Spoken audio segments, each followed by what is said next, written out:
Joining us right now is the former CKE restaurant CEO, former Labor Secretary nominee, Andy Puzder. Andy, good to see you. Thanks so much for joining us. Good to be here, Maria. Thank you. First, let's tackle Vietnam. What are you expecting from that meeting today? When I was CEO of CKE, we were one of the first companies to open restaurants in Vietnam. I visited Saigon a couple of years ago. The entrepreneurial activity there, the building is just amazing. It really was nothing like what I expected, having been a kid who grew up in the Vietnam War era. And they very much liked Americans. They're very positive about America and very negative about China. So I think that certainly the Vietnamese will do everything they can to keep American trade. They compete with China for manufacturing activity. They've actually been able to keep their labor prices lower than China. So they're getting some of that manufacturing activity, as you may have noticed in some of the labels in your clothing on occasion. So they're very interested in continuing trade with the United States. I expect a very positive meeting. I think President Trump has very, very good business sense in this respect, and will do something meaningful with Vietnam. Andy, do you think some of these countries are very protectionist about some of their exports? I mean, the discussion around Vietnam today has to do with shrimp, catfish, I do believe, and that's important for President Trump and especially for the southeastern United States. So do you think that's going to be the biggest point of contention when it comes to talking with countries like Vietnam? I think that the discussion will probably cover those topics. I think it'll be more general, though. I think the President's very concerned about tactics that different countries use that are protectionist. He's not going to put up with it. Other presidents have. He won't. And I think the Prime Minister will come in understanding that, and we'll see some real progress. Andy, it's Dagan McDowell, but does this speak to, because you know the president and you having worked with him on the campaign trail last year, his ability to relate to another leader one-on-one, because there's so much criticism of him and how he communicates with the American people via Twitter. But does this, do you expect a lot more of this as the president meets with these other leaders in a more personal setting like this? Yeah, I think you saw that the first indications of how good he is at meeting with leaders one-on-one was the meeting he had during the campaign with the president of Mexico, where he'd been attacking the immigration issue very hard during the campaign.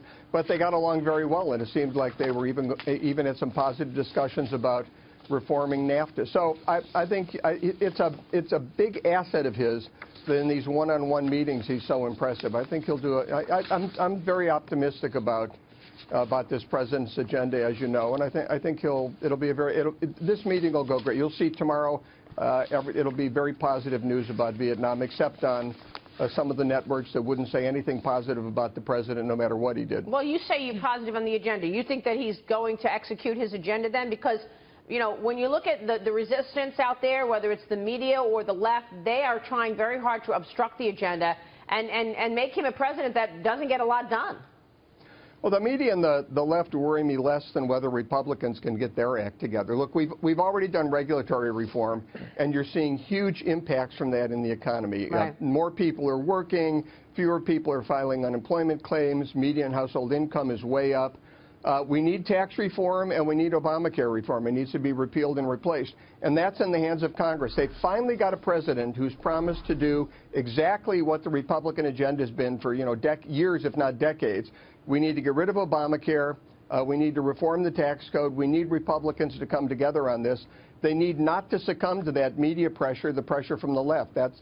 They've got to stand up. We've got to see some legislators out there with courage and conviction. And on that point, you've got the health care bill over in the Senate now. They're going to probably renovate it significantly. But on tax reform, it does seem like Republicans aren't on the same page. House, Senate, White House, trying to figure out what a unifying plan might be, especially on the revenue side. Do you have confidence that they're going to get to the same point eventually? And who's going to have to lead on that? It's got to be the president, right? Yeah, the president needs to lead on that because I mean, look, I think Paul Ryan's a great guy. Kevin McCarthy is really a wonderful guy. Leader McConnell is very, very good at what he does. They need to get together and pull Republicans together in the House and the Senate. We finally got control in the House and the Senate, although we don't have a filibuster-proof majority in the Senate. We've got those 52 votes. So we really need to make progress on these issues, and you can't hang on to every deduction if you're going to lower tax rates. You've got to come forward and say, look, we're going to reduce reductions, we're going to close loopholes, we're going to generate economic growth, and we're going to try and keep revenue. And Republicans need to come together. They need to do it fast. They can't sit on this. There's an election coming up. Yeah. But President Trump's solution is to get rid of the filibuster. He is to push the Republicans on that. And Mitch McConnell said yesterday there's not a single senator in the majority who wants the rules changed so they can pass this legislation with a simple majority. So again, there is another impasse between the White House and the Republicans. If they can't get this done this year, they're in big trouble. They are not. I think a lot of Mitch McConnell, and I like him on a personal basis, but I do believe that the nuclear option needs to be on the table. We need to make progress. Look, I can tell you right now, if the Democrats take control of the Senate, they will eliminate the filibuster.